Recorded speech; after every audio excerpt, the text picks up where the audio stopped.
Howdy mates, here's a part 4 video for today over at the 6 Mile Cypress slough.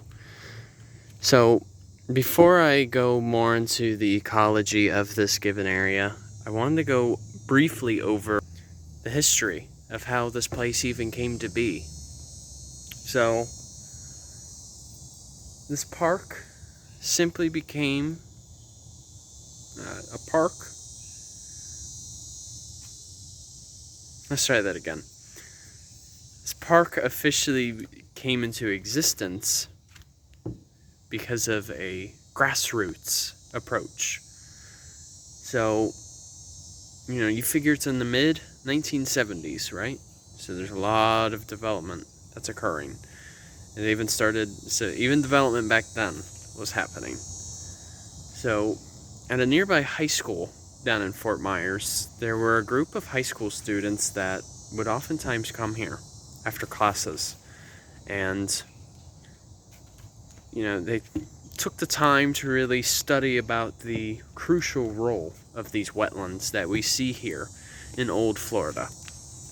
And they came to find out that really the land wasn't protected. So it was bound to be developed. So what occurred was these students that I speak of, they called themselves the Monday group because they came here on Mondays. So they actually started out a ballot initiative with the lobbyists in the city. And they actually started to, go over to neighbors' homes and collect signatures so that the ballot could get enough votes. And in order to convince the citizens, they had to discuss about the critical role of these wetlands. So eventually this ballot was passed into the state. And it actually was approved for the protection of this park, which is up to 3,500 acres. And it wasn't officially until 1991 that it became a public preserve.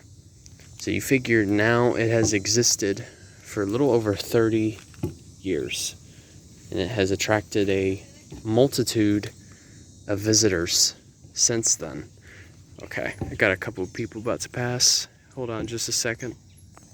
Okay, going back to my point. Ever since that time, it has become a designated preserve ever since.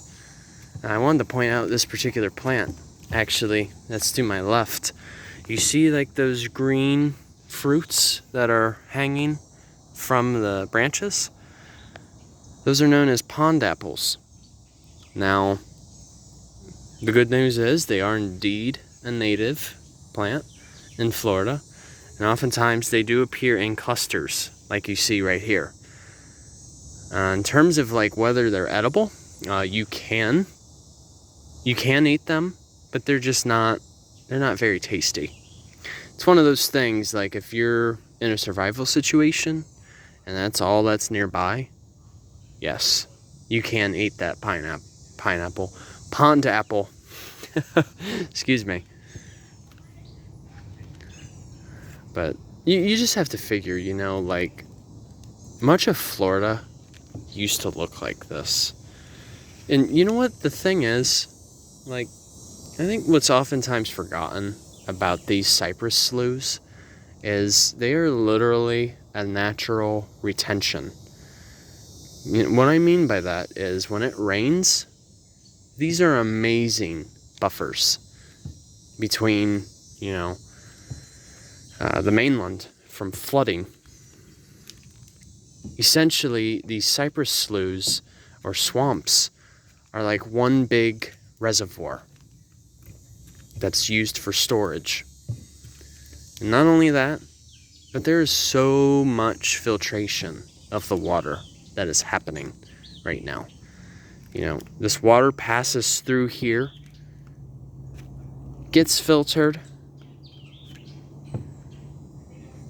and then it'll eventually make their way out into the Estero Bay in the Gulf of Mexico. Because that's the thing, usually in a wetland, there are plants that can use specific nutrients. Okay, back to my point. So they are natural nutrient buffers too. So a lot of these bald cypress, for instance, or even the ferns that are just surrounding this area, they can use those nitrates and phosphates as a growth source. And that being said, with there being less nutrient influx in our water, that can reduce the amount of harmful algal blooms that occur.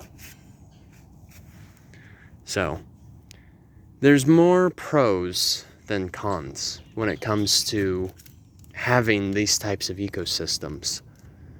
Not only that, but these are great havens for our wading birds, crustaceans, and even our mammals and amphibians. So practically all forms of our homies like to call this type of habitat a home. Wow. Now if you look carefully and closely, I don't know if you can see it that well, but just over there, that is the cardinal air plant. And you can tell that they kind of have like the spiked, okay, here's a closer one right there. You can tell that they have those spiked leaves. Well, here's something fascinating for you guys. So those are a type of bromeliad, right? So in a sense, they're like an air plant. But did you know that all of our pineapples, like all varieties that we do consume in the fruit industry, pineapples are a type of bromeliad? Because I'm sure many of you have noticed that pineapples really don't have their own trees, but rather they use a tree as like a foundation, but it's not the same plant whatsoever. Hope you guys liked that little tidbit. So another thing I wanted to point out, like on these pop ash trees that we're seeing in front of me, you may have noticed all those white and red spots, right? I'm sure some of you are very curious as to what those are. Those are lichens. Now, I'm not trying to say I'm liking me some nature. I mean, I do, but I'm not trying to make the same point. Lichens are actually a type of organism that reside on these trees. They're a symbiotic relationship between cyanobacteria and fungi, or fungus. So essentially, the fungus provides like the apartment, a living base, and it actually is slowly breaking down this tree here to create new soil. Whereas the cyanobacteria, or even in some cases algae, creates a food source through the process of photosynthesis. Now, there are indeed 3 types of lichens that exist in the natural world. You have crustose, foliose, and fruticose. Not to be confused with fructose, like the sugar. The main difference between all 3 is with crustose, it has more of like a crust-like appearance, such as this one. Then you have foliose, which appears more like a leaf. Hence, foliage, foliose. And last but not least, you have fruticose, which has more of like a bushy appearance. And sometimes fruticose lichen can be confused with moss. But rest assured, it's not the same thing. So those are your 3 types. And what's even better, too, is lichens, since they're very sensitive to air pollutants, they're actually a great indicator on air quality. So since we're seeing them quite plentiful, that's a telltale sign that we have very good air quality here. So that's good news. So, okay. I figure since this video is over 10 minutes, this is a good point to wrap up. Alright, you guys. Hope you enjoyed this video. Thanks for watching.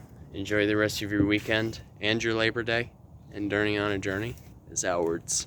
Take care, folks. See ya.